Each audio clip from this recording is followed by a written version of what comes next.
गांव में रहना आसान नहीं है।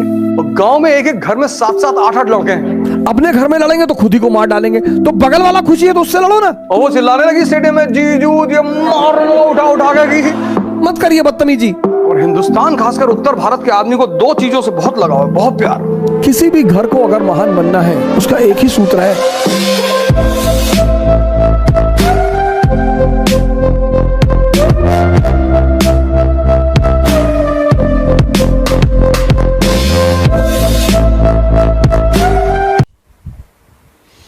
किसी भी घर को अगर महान बनना है,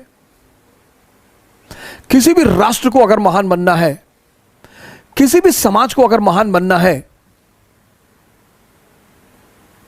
उसका एक ही सूत्र है, आंतरिक स्थिरता और शांति। Internal peace and stability. इसलिए जो बहुत समझदार मां बाप हैं, मिडिल क्लास मां बाप यूपी बिहार में, उन्होंने अपने बच्चों को बाहर भेज दिया, चाहे खेत बेचना पड़े, क्योंकि वो जानते हैं कि अगर वो वहां घर पे रहेंगे, सामंतवादी इलाके हैं ये, यूपी बिहार सामंतवादी इलाका है, यहां आप खुराफात मत करिए, मत करिए बदतमीजी, मत करिए। यूपी और बिहार में आप दो ही शर्तों पे रह सकते हैं, या तो आपके घर में एक अच्छा सा अपराधी है,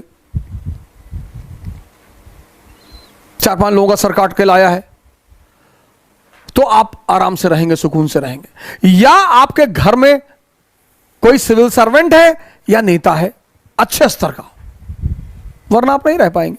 जो लोग कहते हैं भैया हम तो बदतमीजी करते नहीं, फिर हमारे साथ होगी।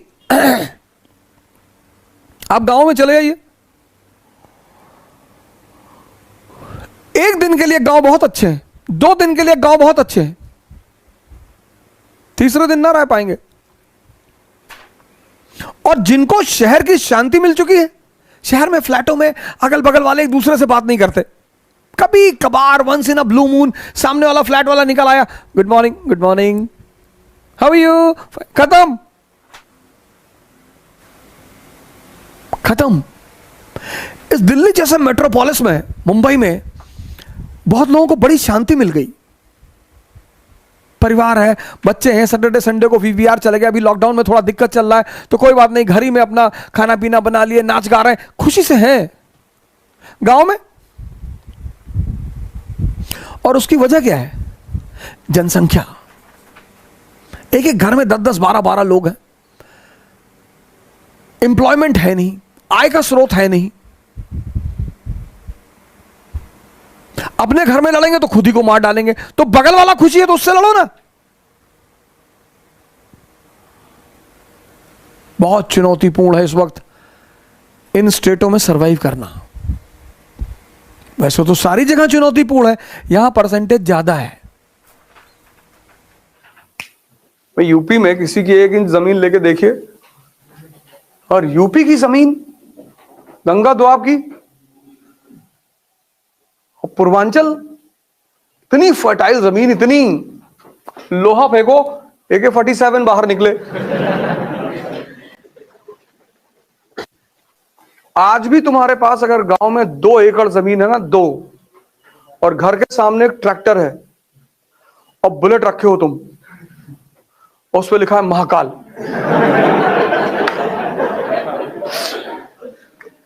तो तुम्हारी स्टेटस चौधरी की है अपने इलाके में। और हिंदुस्तान खासकर उत्तर भारत के आदमी को 2 चीजों से बहुत लगाव है, बहुत प्यार। एक तो अपनी जमीन से, और दूसरा अपनी ससुराल से। वो शिखर धवन खेल रहा था ना ऑस्ट्रेलिया में, मारा जा रहा था उठा उठा के मेलबॉर्न में, ऑस्ट्रेलिया से लगा कि तो क्या हो गया यार, उसकी ससुराल है मेलबॉर्न में, तो उसकी वाइफ आई हुई थी, और वाइफ के साथ उसकी दोस्तें आई हुई थी, सालियां आई हुई थी, और वो चिल्लाने लगी स्टेडियम में, जीजू ये मार लो, उठा उठा के की। ऑस्ट्रेलिया वालों ने कहा भाई साहब अगला मैच मेलबॉर्न में खेलना ही नहीं है।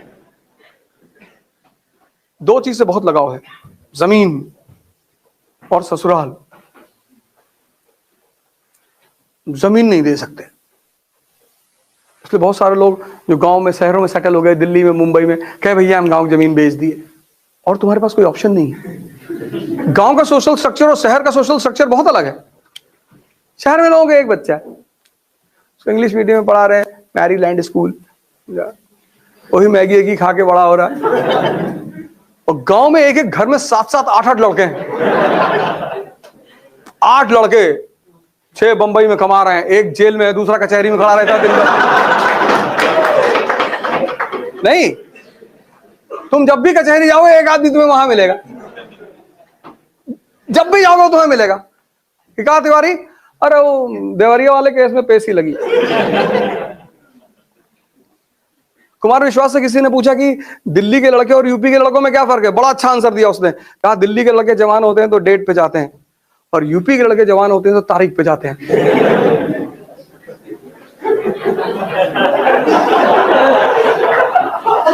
कुमार विश्वास ने बताया था कि दिल्ली में जो लड़के जवान होते हैं वो डेट पे जाते हैं, और यूपी में लड़के जवान होते हैं तारीख पे। कि वो देवरिया वाला जो कांड हुआ था, सर काट लाए, हाँ सर काट लाए।